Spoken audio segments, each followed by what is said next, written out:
Sosok Haji Endang, pemilik jembatan perahu di Karawang dengan omset 20 juta rupiah per hari, kini disegel. Pada tahun 1977 menjadi awal karir H. Endang, pasca tidak melanjutkan sekolahnya, Endang muda mulai belajar mengemudikan kendaraan milik kerabatnya.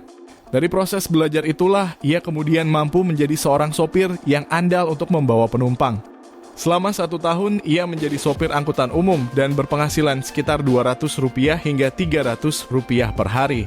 Kemudian ia ditawari pekerjaan oleh kakaknya untuk menjadi supir truk dan mengurusi pabrik beras pada tahun 1979 hingga 1980. Tahun 1981, ia lalu menikah dengan Siti Suwarni, 58 tahun lulusan sekolah pertanian ini. Pertemuan dengan istrinya diakuinya saat ia sedang membawa truk untuk menyuplai pasir ke sebuah proyek milik kakaknya. Selang setahun pernikahannya, ia lalu dikarunia anak pertama. Di masa itulah, ia lalu bekerja lebih giat untuk menafkahi keluarganya. Bahkan, sang istri pun ikut menjadi bagian dari pekerjaannya. Setelah itu, pada tahun 1984 sampai 1986, ia bekerja sebagai supir mobil box di sebuah perusahaan penyedap rasa. Pekerjaan itu ia lakoni selama 2 tahun. Usai bekerja sebagai supir box, ia akhirnya membuka sebuah warung yang berada di kompleks area parkir mobil-mobil angkutan umum milik kakaknya. Di sela membuka warung, ia juga menyempatkan menjadi calo para pedagang, yakni dengan menjajakan makanan dari pedagang ke penumpang yang berada di mobil angkutan.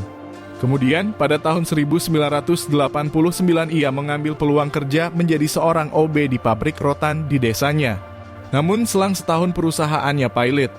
Dan kemudian dari hasil tabungannya selama bekerja, ia lalu memutuskan untuk pergi haji.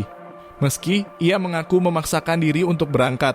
Pasca naik haji itulah ia mengaku dimudahkan dari urusan mencari rezeki.